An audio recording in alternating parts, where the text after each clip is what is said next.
Hi, കേരളത്തിൻ്റെ entrance ചരിത്രം ഇത്രത്തോളം പറയാൻ പറ്റുന്ന ഒരു വ്യക്തിയെ മറ്റൊരു വ്യക്തിയെ നിങ്ങൾക്ക് കാണാൻ പറ്റുമെന്ന് ഞാൻ വിചാരിക്കുന്നില്ല. ഇന്ന് നമ്മുടെ കൂടെയുള്ളത് നമ്മുടെ ഗീതാ പ്രസാദ് സാറാണ്. ഫ്യൂച്ചറിൻ്റെ അക്കാഡമിക് ഡയറക്ടറാണ്. ഞങ്ങളുടെ പ്രിയപ്പെട്ട GP സാറാണ് കൂടെയുള്ളത്. GP സാറ് കഴിഞ്ഞ 3 പതിറ്റാണ്ടിലധികമായി എൻട്രൻസ് കോച്ചിങ് രംഗത്ത് സജീവ സാന്നിധ്യം അറിയിച്ചുകൊണ്ടിരിക്കുന്ന ഒരു വ്യക്തിയാണ്. നിങ്ങൾക്ക് എല്ലാവർക്കും അദ്ദേഹത്തെ സുപരിചിതമാണ്. അദ്ദേഹത്തിൻ്റെ എക്സ്പീരിയൻസിൽ നിന്ന് ചില കാര്യങ്ങളൊക്കെ നമുക്ക് ചോദിച്ചറിയാനുണ്ട്. അപ്പോൾ ആ കാര്യങ്ങളിലേക്കാണ് ഇനി നമ്മൾ പോകുന്നത്. കേരളത്തിലെ എൻട്രൻസ് എക്സാമുകൾ ആദ്യമായിട്ട് വരുന്നത് 1981 ഞാൻ വിചാരിക്കുന്നത്. 1981 മെഡിക്കൽ എൻട്രൻസ് എക്സാമാണ് ആദ്യം വന്നത്.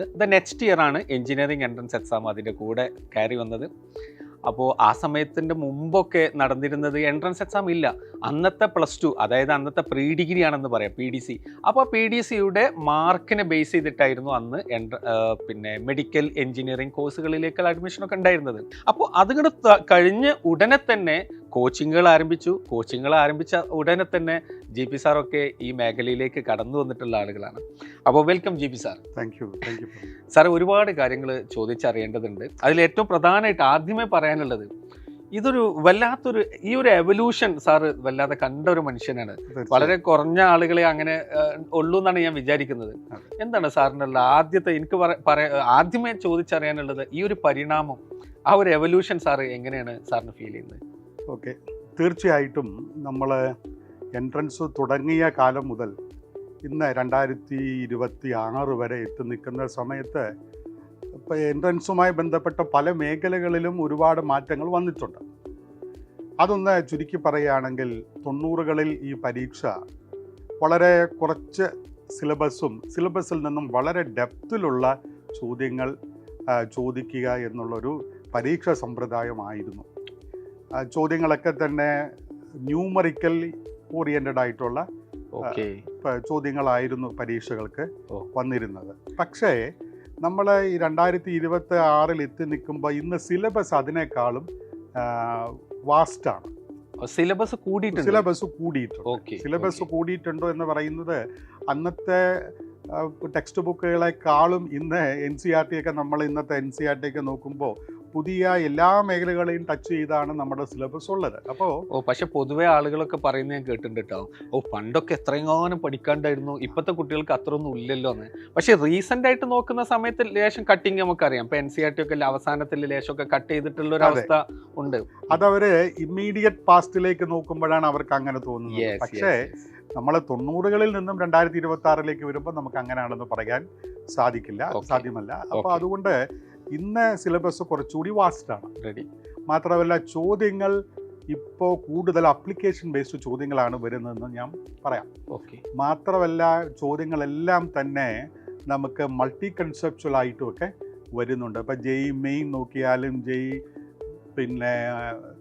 അഡ്വാൻസ്ഡ് നോക്കിയാലും അല്ലെങ്കിൽ നീറ്റ് നോക്കിയാലൊക്കെ തന്നെ നമുക്ക് കാണാൻ കഴിയുന്നത് ചോദ്യങ്ങൾ എല്ലാം മൾട്ടി കൺസെപ്ച്വൽ ആണ്. JEE അഡ്വാൻസ്ഡ് തീർച്ചയായിട്ടും അന്നും ഇന്നും ഒക്കെ ഒരേ ഉയർന്ന നിലവാരത്തിൽ തന്നെയാണ്.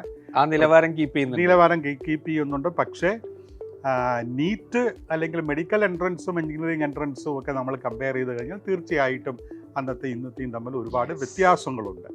പിന്നെ പരീക്ഷകളൊക്കെ ഇപ്പോൾ കമ്പ്യൂട്ടർ ബേസ്ഡ് പരീക്ഷകളായിട്ട് മാറി, CBT ആയിട്ട് മാറുമ്പോൾ ഈ പരീക്ഷകളുടെ ഒരു പ്രിസിഷനും അതുപോലെ പിന്നെ സ്പീഡും ഒക്കെ നമുക്ക് വിദ്യാർത്ഥിയെ സംബന്ധിച്ച് കൂട്ടേണ്ടതായി വന്നിട്ടുണ്ട്. കാരണം കൃത്യമായ ഒരു സമയപരിധി ഇതിനകത്ത് ആവശ്യമാണ്. സമയപരിധിയെക്കുറിച്ചൊരു ബോധം വിദ്യാർത്ഥിക്ക് ആവശ്യമാണ്. പിന്നെ സാറേ, എല്ലാത്തിലും ഉപരിയായിട്ട് പിന്നെ അപ്ലിക്കൻസിന്റെ എണ്ണത്തിൽ വന്ന വലിയൊരു വർധന.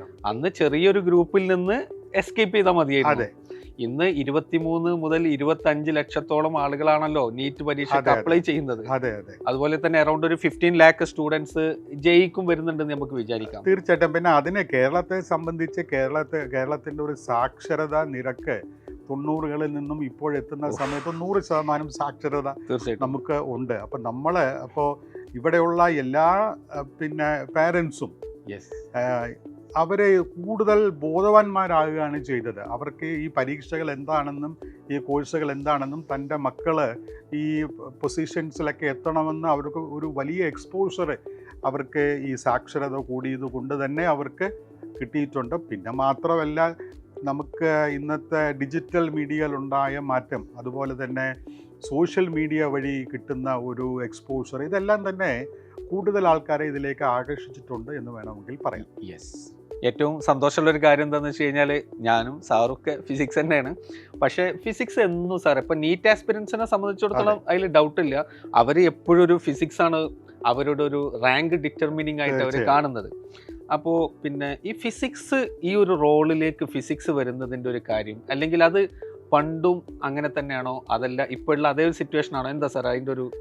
അത് ഫിസിക്സിനെ സംബന്ധിച്ച് ഫിസിക്സും മറ്റ് വിഷയങ്ങളുമായിട്ടുള്ള ഒരു കമ്പാരിസൺ നമ്മൾ നടത്തി നോക്കുകയാണെങ്കിൽ, ഇപ്പം നമുക്ക് മെമ്മറി ബേസ്ഡ് ആയിട്ട് ബയോളജി പഠിക്കാൻ പറ്റും, മെമ്മറി ബേസ്ഡ് ആയിട്ട് ഒരു പരിധി വരെ നമുക്ക് കെമിസ്ട്രിയും പഠിക്കാൻ പറ്റും. പക്ഷേ ഫിസിക്സ് അങ്ങനെ മെമ്മറി ബേസ്ഡ് ആണെന്ന് പറയാൻ പറ്റില്ല. ഇതൊരു ലോജിക്കൽ തിങ്കിങ് ആവശ്യമുള്ള ഒരു സബ്ജക്റ്റാണ്. അപ്പോൾ തീർച്ചയായിട്ടും ആ ലോജിക്കൽ തിങ്കിങ് അപ്ലൈ ചെയ്യാൻ കഴിയുന്ന വിദ്യാർത്ഥികൾക്ക് മാത്രമാണ് ഫിസിക്സ് നല്ല രീതിയിൽ പഠിക്കാൻ കഴിയുന്നത്. ഇതാണ് അതിൻ്റെ ഒരു സീക്രട്ട് എന്ന് പറയുന്നത്. അപ്പോൾ എല്ലാവർക്കും ഇത് പിടികിട്ടണമെന്നില്ല. ഈ ലോജിക്കൽ തിങ്കിങ് ആർക്കും പെട്ടെന്ന് അങ്ങനെ വഴങ്ങണമെന്നുമില്ല. അപ്പോൾ ഇത് കൃത്യമായിട്ട് മനസ്സിലാക്കിയ വിദ്യാർത്ഥികളാണെങ്കിൽ അവരെ സംബന്ധിച്ച് ഫിസിക്സ് പഠിക്കാൻ വളരെ എളുപ്പമാണ്. അതുകൊണ്ടാണ് ഈ കുട്ടികൾക്ക് ഫിസിക്സ് ബുദ്ധിമുട്ടാണെന്ന് അവർ കണ്ടിന്യൂസ് ആയിട്ട് കംപ്ലൈൻറ്റ് ചെയ്യാനുള്ളൊരു പ്രധാനപ്പെട്ട കാരണം ഈ ലോജിക്കൽ തിങ്കിങ് എന്നുള്ള ഈ ഒരു രഹസ്യം അവർക്ക് പിടികിട്ടാത്തത് കൊണ്ടാണ്, അല്ലെങ്കിൽ അവരിലേക്ക് അത് എത്തിച്ചേരാത്തത് കൊണ്ടാണ് എന്നെനിക്ക് പറയാൻ പറ്റും. ഇപ്പോൾ ലോജിക്കൽ തിങ്കിങ് ആണ് വേണ്ടതെങ്കിൽ നമ്മളൊരു പ്രോബ്ലം കിട്ടിക്കഴിഞ്ഞാൽ അത് വായിച്ച് മനസ്സിലാക്കി അതിനകത്ത് ഏത് ഫിസിക്കൽ സിറ്റുവേഷൻ ആണ് അതിനകത്ത് ഉൾപ്പെട്ടിരിക്കുന്നതെന്ന് ബോധ്യപ്പെട്ട് അതുമായി ബന്ധപ്പെട്ട ഒരു കോൺസെപ്റ്റ് അപ്ലൈ ചെയ്ത് അതുമായി ആ കോൺസെപ്റ്റ് ആപ്ലിക്കേഷൻ്റെ ഭാഗമായിട്ട് റിലേറ്റഡ് ഫോർമുലാസ് ഒക്കെ കൊണ്ടുവന്ന് ക്വസ്റ്റ്യൻ സോൾവ് ചെയ്യണം. അല്ലാതെ ഒരു ഫോർമുല സബ്സ്റ്റിറ്റ്യൂഷൻ, ഒരു റെഡിമെയ്ഡ് തിങ്കിങ് അതിനകത്ത് ഒരിക്കലും പോസിബിൾ അല്ല. കറക്റ്റാണ് സാർ. അതിപ്പോൾ ഞാൻ സാറ് പറഞ്ഞപ്പോൾ ഇങ്ങനെ ആലോചിക്കുകയാണ്. കാരണം നമ്മുടെ തന്നെ പല കുട്ടികളും, പിന്നെ ചിലർക്ക് ഈ ലോജിക്കൽ തിങ്കിങ് നല്ല എക്സ്ട്രീമിലുള്ള മക്കൾ നമ്മുടെ മുമ്പിലൂടെ കടന്നു പോയിട്ടുണ്ട്. അപ്പോൾ പല നല്ല റാങ്ക് അച്ചീവ് ചെയ്തിട്ടുള്ള നമ്മൾ പല കുട്ടികളും ഫിസിക്സിൽ ഭയങ്കര ബ്രില്യൻസ് കാണിച്ചിട്ടുണ്ട്. അവർ പലപ്പോഴും എക്സാം എഴുതുന്ന സമയത്ത് ബയോളജിയിൽ എഴുതണം എന്ന് പലപ്പോഴും നമ്മൾ ആദ്യം എഴുതാൻ ബയോളജി റെക്കമെൻഡ് ചെയ്യുമ്പോഴും അവർ പറയേണ്ടത് സാർ ഞാൻ ഫിസിക്സ് എഴുതിക്കോട്ടെ എന്ന് പെർമിഷൻ ചോദിക്കുന്ന കുട്ടികൾ. കാരണം എനിക്ക് ഫിസിക്സ് എഴുതുമ്പോഴാണ് ഞാൻ കുറച്ചുകൂടി കോൺഫിഡൻ്റ് ആവുന്നത്, അപ്പോൾ എനിക്ക് ബാക്കിയൊക്കെ എഴുതാനുള്ള അങ്ങനെയുള്ള ഇഷ്ടംപോലെ കുട്ടികളുണ്ട് സാറേ. ഓരോ തവണയും അങ്ങനെ സാറ് പറഞ്ഞ പോലെ തന്നെ നല്ല ലോജിക്കൽ തിങ്കിങ് ആവശ്യമുള്ള സബ്ജക്റ്റാണ് ഫിസിക്സ്. ആ ലോജിക്ക് ഉള്ള കുട്ടികളുണ്ട്, പക്ഷെ മെജോറിറ്റി ആളുകൾ സാറ് പറഞ്ഞ പോലെ തന്നെയാണ് അതിൽ ലേശം ഒന്ന് ബാക്ക് ചെയ്തിട്ടാണ് നീറ്റ് ആസ്പിരൻസിൽ നമ്മൾ കൂടുതലും കാണാറുള്ളത്. ജെയിൽ പക്ഷേ ഒരു ജെയ് ആസ്പിരന്റ് ആയി വരുന്ന ആളുകൾക്ക് ആസ്പിരൻസ് വരുന്ന വിദ്യാർത്ഥികളെ സംബന്ധിച്ച് മിക്കവാറും എല്ലാവരും മാത്തമാറ്റിക്കൽ സ്കില്ലുള്ളവരായിരിക്കും. മാത്തമാറ്റിക്കൽ സ്കില്ലുള്ളവർക്ക് ലോജിക്കൽ തിങ്കിങ് കൂടെ ചേർന്ന് കിട്ടുകയാണെങ്കിൽ അവർക്ക് തീർച്ചയായിട്ടും ഫിസിക്സിൽ എക്സൽ ചെയ്യാൻ പറ്റും. ഫിസിക്സിൽ അവർക്ക് നല്ലവണ്ണം സ്കോർ ചെയ്യാനും സാധിക്കും. Mathematics is the language of physics. Okay സാറേ, ഇനി ഞങ്ങൾക്ക് എല്ലാവർക്കും അറിയാനുള്ളത്, ഞങ്ങളൊക്കെ പിന്നെ ബ്ലാക്ക് ബോർഡിൽ എഴുതി പഠിപ്പിച്ചിട്ടുണ്ട്, പക്ഷേ അതിന് മാത്രം പഠിപ്പിച്ചിട്ടില്ല.